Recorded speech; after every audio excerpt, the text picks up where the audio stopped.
Salut les Capricornes et bienvenue dans cet horoscope pour le mois de septembre 2021. Mon nom c'est Gabriel, je suis astrologue et ensemble je propose qu'on regarde un petit peu les transits qui vont se passer dans le mois pour nous.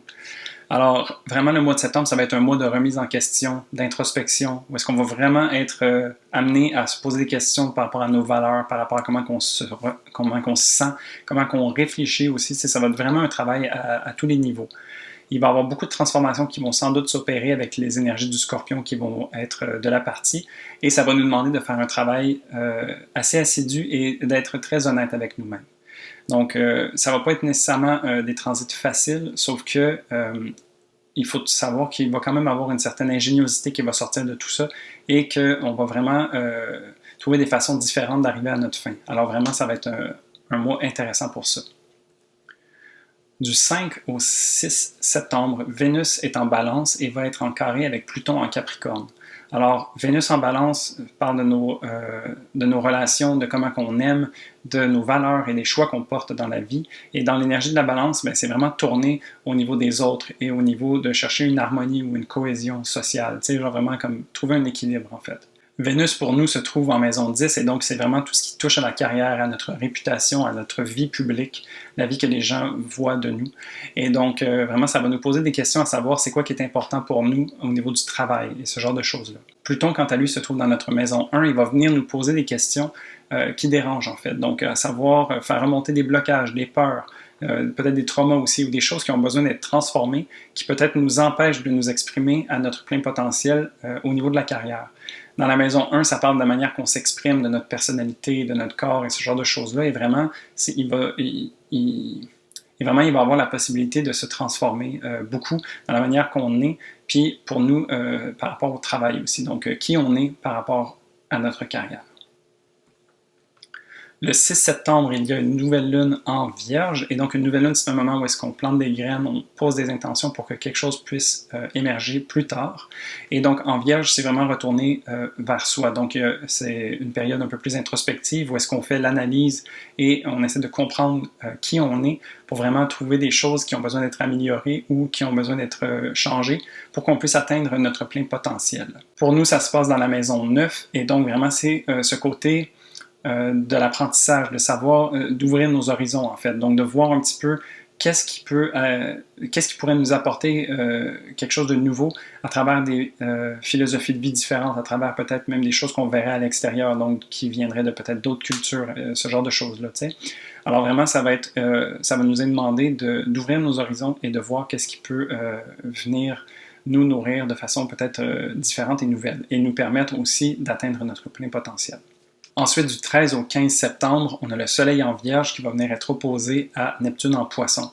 Alors, le Soleil en Vierge, c'est un principe de vitalité, d'ego, de mission de vie, c'est ce qu'on rayonne vraiment. Et donc, en Vierge, il y a ce côté très introspectif que j'expliquais un peu avec la Lune, mais ici, c'est plus dans les actions qu'on va poser à l'extérieur, qu'est-ce qu'on va rayonner. L'opposition de Neptune va venir amener un peu un flou à travers tout ça. Donc, vraiment, il va y avoir comme un désir de faire des choses tangibles, concrètes, comme bien organisées. Et puis, l'opposition de Neptune va venir poser un brouillard là-dessus. Alors, on peut s'imaginer qu'on a comme une table où est-ce qu'on aurait peut-être notre plan de match et tout, puis on a vraiment tout bien calculé. Et puis, Neptune, c'est vraiment un verre d'eau qu'on vient échapper sur nos notes. Et puis là, le papier est tout mouillé, l'encre est toute diluée et tout ça, et donc on n'arrive plus à lire. Donc vraiment ici, c'est de voir comment est-ce qu'on peut continuer de faire un travail acharné et assidu, mais aussi de ne pas négliger l'aspect spirituel. Donc vraiment, Neptune nous parle de spiritualité et de connexion à plus grand que soi, et puis nous invite aussi à se laisser inspirer, donc chercher à ne pas faire et de laisser venir les choses à nous.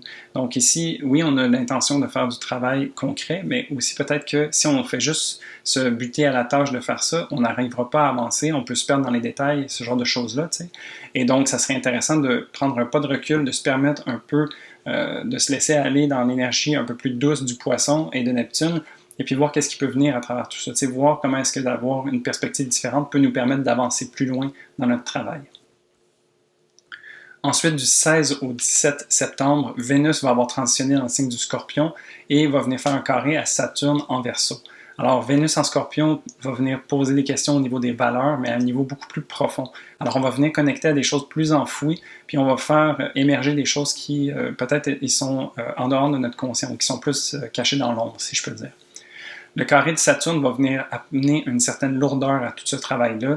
Il va peut-être venir faire en sorte qu'on se sent bloqué. Donc, pour nous, ça se passe entre la maison 11 pour Vénus et la maison 2 pour Saturne. Alors, la maison 11 parle de nos aspirations, de nos rêves, des groupes dans lesquels on se trouve et tout ça. Donc, ça va être vraiment un peu, c'est quoi nos valeurs de société, qui on a envie d'être, qu'est-ce qu'on a envie de devenir et ce genre de choses-là. Et puis, Saturne en maison 2, ben lui, il travaille au niveau de nos ressources, autant financières que de nos talents. Alors vraiment, c'est comment est-ce que peut-être les talents qu'on a ou les ressources qu'on a peuvent nous empêcher donc la question, c'est comment est-ce que les ressources que l'on a pour l'instant ou qui sont en train d'être développées nous empêchent peut-être d'aller vers cet idéal qu'on convoite. Alors, vraiment de trouver peut-être comment est-ce qu'on peut utiliser nos talents peut-être pour aller vers ce qu'on désire et pas plutôt se dire, ben moi je suis campé dans cette position-là, alors je ne peux pas aller vers ce que j'ai envie. Vraiment, ça serait de voir un peu, de tourner Saturne à l'envers, puis au lieu de l'utiliser, de le ressentir comme un poids, de voir un peu comment est-ce qu'il peut être une fondation sur laquelle on peut se bâtir pour aller vers ce que l'on souhaite.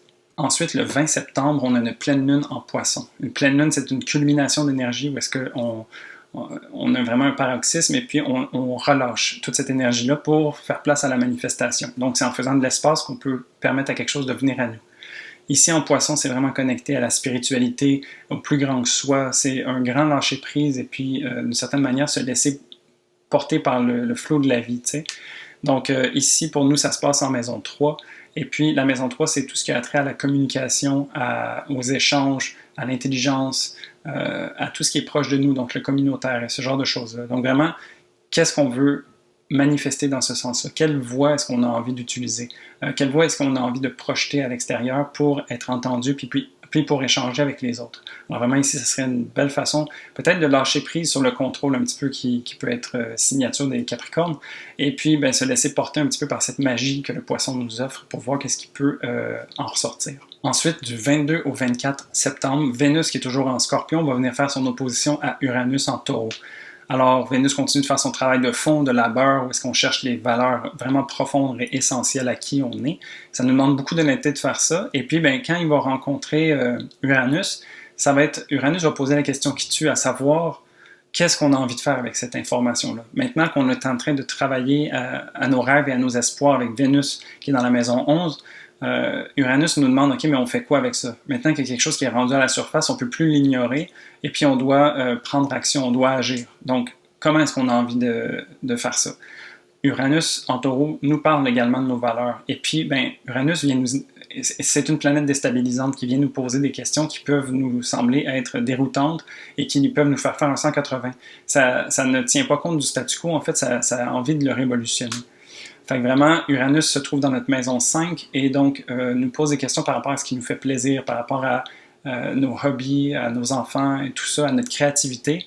Et ça nous demande de savoir qu'est-ce qu'on a envie de faire, en fait. C'est comme maintenant qu'on a peut-être pris conscience de c'est quoi nos aspirations, qu'est-ce qu'on a envie de générer par rapport à ça, qu'est-ce qu'on a envie de faire. Quitte à ce que ça soit un peu dérangeant ou que ça fasse pas écho à qui on a été jusqu'à présent, mais vraiment, Uranus va nous poser, en fait, qui on a envie d'être à ce moment-là. Et pour finir, le 27 septembre, Mercure, qui est en Balance, va devenir rétrograde. Alors Mercure, principe de communication et d'échange, va venir dans l'énergie de la Balance chercher une cohésion, une certaine harmonie, cherche à faire en sorte qu'il y ait un équilibre qui s'établit dans les échanges et que tout le monde y trouve son compte.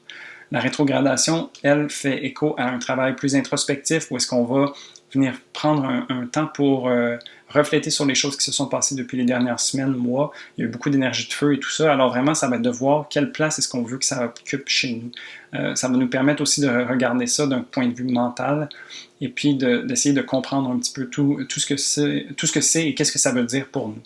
Pendant la rétrogradation, Mercure va rencontrer aussi Pluton qui va venir poser des questions par rapport à tout ça, comme à venir faire remonter à la surface des blocages, des peurs, des traumas ou des choses qui ont besoin d'être transformées par rapport à notre communication et notre échange. Donc, pour nous, ça va se passer, Mercure va se trouver en maison 10, alors ça vient encore faire écho à notre carrière. Qu'est-ce qui, maintenant, à un niveau mental, a besoin d'être transformé, a besoin d'avoir une certaine modification dans la façon qu'on s'exprime pour pouvoir être qui on a vraiment envie d'être à ce niveau-là.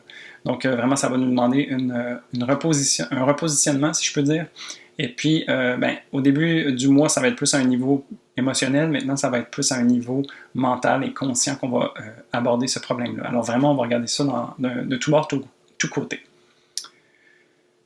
Et donc voilà, ça fait le tour du mois de septembre. Somme toute, comme je disais, un mois important, où est-ce que ça va ressembler, je crois, à une grosse période d'intégration, en fait, où est-ce qu'on va s'être posé beaucoup de questions, on va avoir viré la question de tout bord, tout côté, avec justement Pluton qui vient faire remonter beaucoup de choses, et puis ça va être intéressant d'être vraiment le plus authentique possible et honnête avec soi-même, pour qu'on puisse poser des gestes qui sont alignés avec nous et qui vont nous amener vers la suite de l'année 2021.